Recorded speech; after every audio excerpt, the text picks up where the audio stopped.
ഏത് രേഖകളാണ് തെറ്റാണെന്ന് പറഞ്ഞത്? രാഹുൽ ഗാന്ധി നടത്തിയ പത്രസമ്മേളനം ഫുൾ ടെസ്റ്റ് നിങ്ങൾ കണ്ടതാണല്ലോ, എല്ലാവരും കണ്ടതാണ്, രാജ്യം മുഴുവൻ കണ്ടതാണ്. അദ്ദേഹം 5 ഐറ്റത്തിലായിട്ട് 1 ലക്ഷം വോട്ടിന്റെ ക്രമക്കേട് ഒരു അസംബ്ലി മണ്ഡലത്തിൽ ചൂണ്ടിക്കാണിക്കുകയായിരുന്നു. അതിൽ ചില ഉദാഹരണങ്ങളിൽ ഒരു ഉദാഹരണമാണ് ശകുൻ റാണിയുടെ കേസ്. ശകുൻ റാണിയുടെ കേസ് എന്താണ്? ഫോം 6 ഉപയോഗിച്ച്, സാധാരണ ഫോം 6 എന്ന് പറയുന്നത് പുതിയ വോട്ടർമാരെ ചേർക്കുന്ന ഫോമാണ്.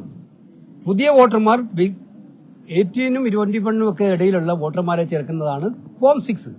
ആ ഫോം 6 ഉപയോഗിച്ചുകൊണ്ട് 70 വയസ്സ് കഴിഞ്ഞ ശകുൻ റാണിയുടെ പേര് 2 പ്രാവശ്യം ചേർത്തിട്ടുണ്ട്. ഞാൻ നിങ്ങൾക്ക് പറഞ്ഞുതരാം. ആ ബൂത്ത് നമ്പർ 341 മഹാദേവപുര, ഒരു നമ്പർ 1228, ഒരു number 1042. 341 number booth Mahadevapura assembly നിയോജകമണ്ഡലത്തിൽ. അതിൽ 2 ഇടത്ത് 1228-ലും 1042-ലും 2ഉം ശകുൻ റാണിയാണ്. ഇത് ഫോം 6-ലൂടെയാണ് രണ്ടാമത്തെ വോട്ട് വന്നിരിക്കുന്നത്.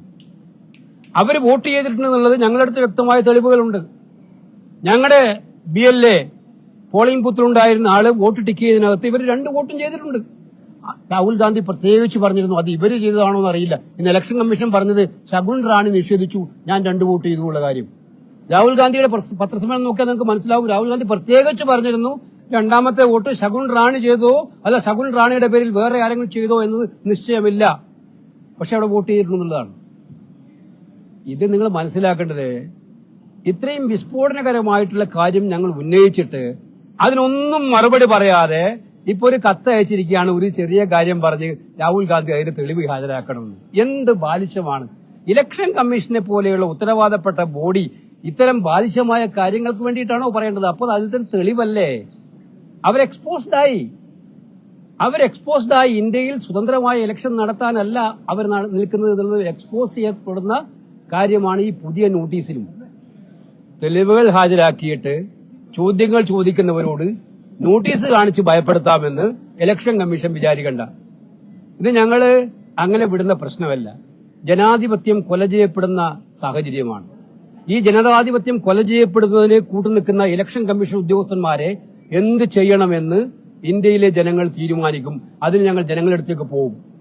നിങ്ങൾക്കറിയാമോ, ഇന്ന് രാഹുൽ ഗാന്ധി സോഷ്യൽ മീഡിയയിലൂടെ സമൂഹ മാധ്യമങ്ങളിലൂടെ ഈ കാര്യത്തെ സപ്പോർട്ട് ചെയ്യാൻ ജനങ്ങളോട് ആവശ്യപ്പെട്ടു. 6 മണിക്കൂറിനുള്ളിൽ 5 ലക്ഷം കോളുകളാണ് ഞങ്ങൾക്ക് വന്നത്. 6 മണിക്കൂറിനുള്ളിൽ 5 ലക്ഷം കോളുകൾ. ഇലക്ഷൻ കമ്മീഷൻ മനസ്സിലാക്കാൻ പോകുന്നേ ഉള്ളൂ. ഇക്കാര്യത്തിൽ ഞങ്ങൾക്ക് വ്യക്തമായിട്ടുള്ള രേഖകൾ ഞങ്ങളുടെ കയ്യിലുണ്ട്. അവരെന്ത് വേണമെങ്കിലും അന്വേഷിക്കട്ടെ, അന്വേഷിച്ച് നടപടിയെടുക്കട്ടെ. ഞങ്ങൾക്ക് ഇപ്പം ചോദ്യം ചോദിച്ചാൽ ഞങ്ങൾക്കെതിരാണ് നടപടി വേണമെങ്കിൽ എടുക്കട്ടെ. പക്ഷേ സത്യം എത്ര വലിയ സ്വർണ്ണപാത്രം കൊണ്ടുവന്നാലും മൂടിവെക്കാൻ കഴിയില്ല. ഈ സത്യം വെളിച്ചത്ത് വരിക തന്നെ ചെയ്യും, ഞങ്ങൾ വരുത്തുക തന്നെ ചെയ്യും. അല്ല, ഇന്നലെ തന്നെ കൊടുത്തല്ലോ അത്. ഞങ്ങളുടെ PCC president DK Shivakumar Karnataka election കമ്മീഷനെ കണ്ട് ഈ കാര്യങ്ങളിലെ പ്രധാനപ്പെട്ട തെളിവ് കൊടുത്തു. പിന്നെ കാര്യം, ഇലക്ഷൻ കമ്മീഷൻ ഞങ്ങളോട് തെളിവുകൾ ഹാജരാക്കാൻ പറയാണോ? ഞങ്ങൾ ഉന്നയിച്ച ഓരോ കാര്യങ്ങളുണ്ട്. അവർക്ക് അന്വേഷിക്കാനുള്ള ഏജൻസി ഇല്ലേ, സംവിധാനമില്ലേ? ഞങ്ങൾ തെറ്റാണ് പറയുന്നെങ്കിൽ അത് ചൂണ്ടിക്കാണിച്ചിട്ട് അവർ നടപടിയെടുക്കട്ടെ. ഇതെന്തൊരു ചോദ്യമാണ് ഞങ്ങളോട്? ഇന്ത്യയിലെ പ്രതിപക്ഷ നേതാവ് കൃത്യമായിട്ട് ഉന്നയിച്ചിരിക്കുന്ന കാര്യമാണിത്. ഇലക്ഷൻ കമ്മീഷൻ ഉദ്യോഗസ്ഥന്മാരെന്ന് പറഞ്ഞാൽ അവര് ഇന്നാണ് കുറച്ച് താഴെ വന്നത്. കഴിഞ്ഞ ദിവസം അവരെന്തായിരുന്നു പറഞ്ഞത്? രാഹുൽ ഗാന്ധി ഓത്ത് ചെയ്യണം, സത്യപ്രതിജ്ഞ ചെയ്തിട്ട് മാത്രമേ കൊടുക്കാൻ പാടുള്ളൂ. രണ്ടാമത് പറഞ്ഞത് ഭീഷണിപ്പെടുത്തി നടപടിയെടുക്കും. ഇന്ന് കുറച്ച് താണു വന്നിട്ടുണ്ട്. ഒരു തെളിവ് ഒരു കാര്യം ഉന്നയിച്ചുകൊണ്ട് ഇതൊന്നും അങ്ങനെ തീരാൻ പോകുന്ന പ്രശ്നമല്ല. ഈ ജനാധിപത്യം സംരക്ഷിക്കേണ്ട പ്രശ്നമാണ്. ഞങ്ങൾ അത് ഏതറ്റം വരെയും പോകും.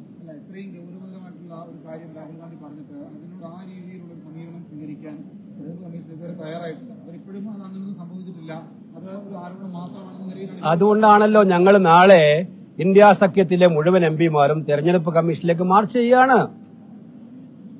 തെരഞ്ഞെടുപ്പ് കമ്മീഷനിലേക്ക് മാർച്ച് ചെയ്ത് ഈ കാര്യത്തിൽ സത്യാവസ്ഥ വെളിച്ചത്ത് കൊണ്ടുവരാനുള്ള നടപടി സ്വീകരിക്കണമെന്ന് ആവശ്യപ്പെടുകയാണ്. ബീഹാറിൽ 17-ാം തീയതി മുതൽ 2 ആഴ്ച നീണ്ടു നിൽക്കുന്ന യാത്ര, എല്ലാവിധ ഇന്ത്യ അലയൻസ് പാർട്ടികളെയും പങ്കെടുപ്പിച്ചുള്ള യാത്ര ഞങ്ങൾ സംഘടിപ്പിക്കുകയാണ്. ഞങ്ങളിത് വെറുതെ വിടുന്ന പ്രശ്നമല്ല. ഇത് ജനങ്ങളിൽ നമ്മൾ പറഞ്ഞല്ലോ, സമൂഹ മാധ്യമങ്ങളിലേക്ക് ഞങ്ങൾ എത്തിച്ചിരിക്കുകയാണ്. നാളെ വൈകുന്നേരം കോൺഗ്രസ് ജനറൽ സെക്രട്ടറിമാരുടെയും ഇൻചാർജുമാരുടെയും യോഗം വിളിച്ചുകൂടിയിട്ടുണ്ട് ഭാവി പരിപാടികൾ ആവിഷ്കരിക്കാൻ.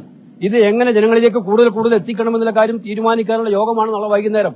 ഈ കാര്യങ്ങളൊക്കെ ഞങ്ങൾ വിടുന്ന പ്രശ്നമേ ഇല്ല.